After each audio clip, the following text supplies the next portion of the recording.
Oi, tudo bem? Boa noite, amigos, empresários, administradores, empreendedores, profissionais de gestão, gestores de negócios, de RH, de todo o Brasil e do mundo, por que não do mundo, né? Boa noite, aqui é o professor Pierre Januário e vamos começar mais um podcast sobre gestão de negócios e projetos. Hoje, terça-feira, 2 de junho, está começando o mês de junho e começando muito quente aqui. Chuva e quente, chuva quente. É assim esse Brasil.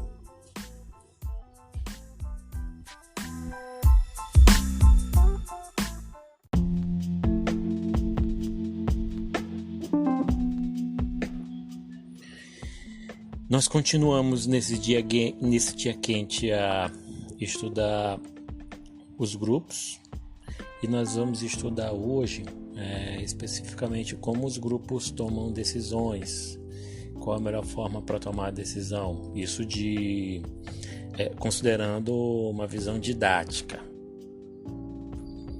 Vou falar para vocês 6 formas que os grupos tomam decisões, né? Os estudos apontaram para 6 específicas formas. A primeira, ausência de reação, e a gente vai detalhar daqui a pouco a ausência de reação. A segunda, regra de autoridade. A terceira, regra da minoria. A quarta, regra da maioria. Quinta, consenso. E a 6, a unanimidade. Aí cada uma desses tipos, métodos de tomada de decisão tem um pró e tem um contra, né? Não necessariamente você vai usar só um ou só o outro, né?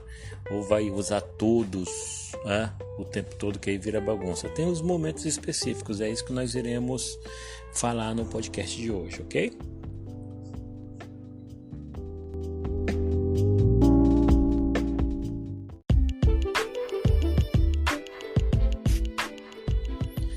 Na decisão por ausência de reação, que é o primeiro tipo, a gente faz a reunião e começa a apresentar as ideias, as opções. E aquelas que não tiverem nenhuma reação, nenhuma crítica, a gente vai passando, até que se apresenta opções onde há reação, discussão. Então essas propostas são contempladas e as demais são descartadas.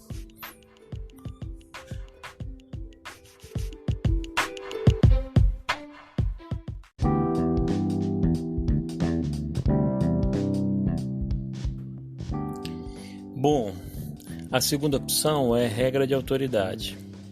Nessa opção e nesse método, quem toma a decisão é o líder, é a autoridade maior, ou a quem ele delegar, né? Ou o gerente, o superintendente, o supervisor. Então tem uma pessoa que toma a decisão. Essa opção, ele toma a decisão com ou sem discussão, é o que ele achar que deva fazer. Essa opção, ela traz em si uma vantagem e um risco. Bom, como vantagem, tende a ser uma tomada de decisão rápida, né? Se a pessoa tiver experiência, então tende a ser assertiva, né? Se não tiver experiência ou conhecimento, pode ser um desastre, né? Mas tende a ser uma tomada de decisão mais rápida. No entanto, você pode ter uma certa resistência devido à fraqueza da figura da autoridade, da liderança, né? Ou problemas de relacionamento entre liderança e liderados, né? Eles podem boicotar ou se sentirem desprestigiados, né? Então é importante que esse método ele seja escolhido, ou seja, adotado a partir de uma liderança positiva, forte e com experiência, né?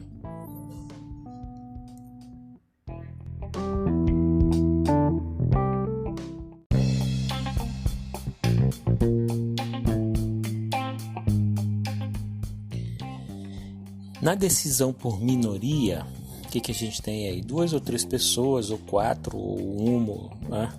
Elas conseguem dominar ou dirigir o grupo, elas têm um poder de influência muito grande no grupo, né?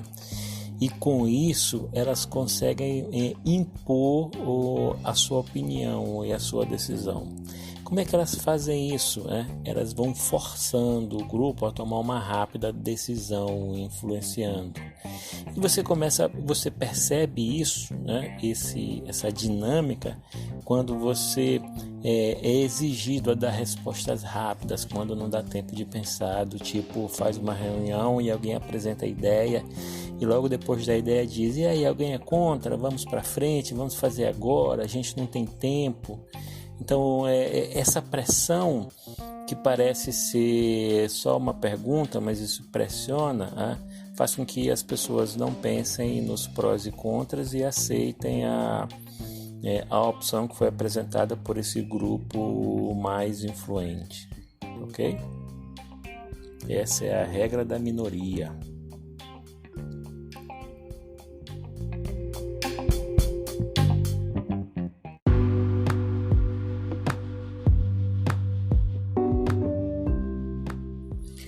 Nós temos na quarta opção, no quarto método, o chamado regra da maioria.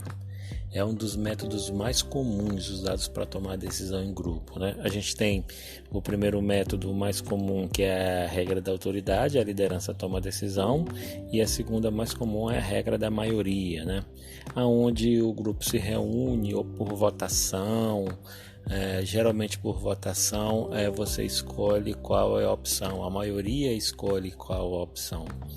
Isso também tem uma vantagem, que você em tese tem o apoio da maioria, principalmente quando são duas opções, vai ter o apoio da maioria. Em contrapartida, tem um problema, que é quem não foi escolhido, quem escolheu a opção não vencedora, por vezes tende a se sentir desprestigiado ou não apoiar a decisão escolhida, ou boicotar essa decisão escolhida.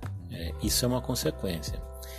Trabalhar a maturidade das pessoas, dos funcionários, dos membros da equipe é importante, porque uma vez a decisão escolhida nesse método, todo mundo reme na mesma direção. Não é semelhança que o processo de eleição nossa pareça com esse método, E os problemas que eu estou falando que podem acontecer, acontecem na eleição. Quem perde, às vezes é colocado de lado, colocado de escanteio. Isso acontece nos grupos, tá bom?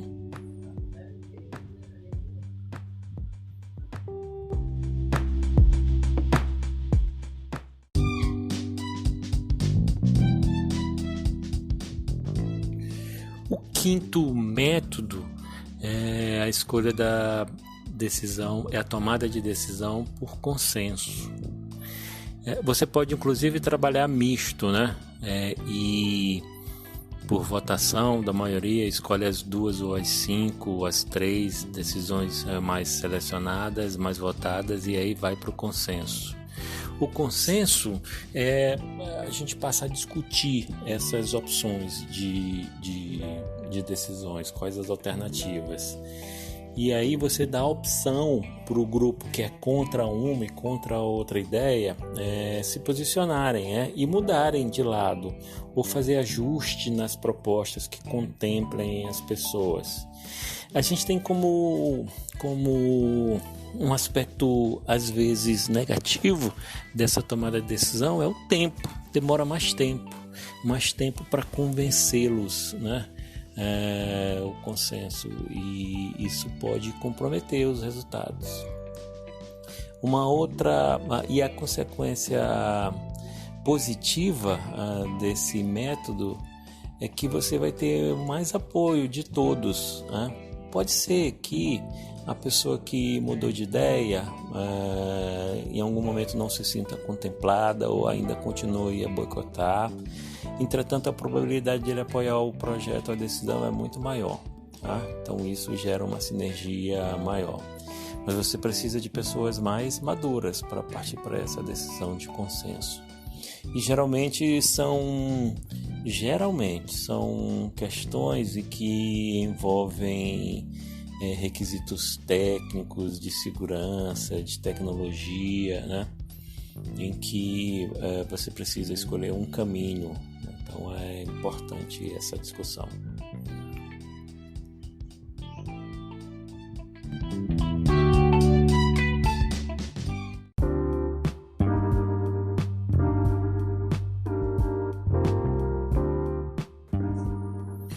Bom, por fim, o sexto e último método, é a tomada de decisão por unanimidade.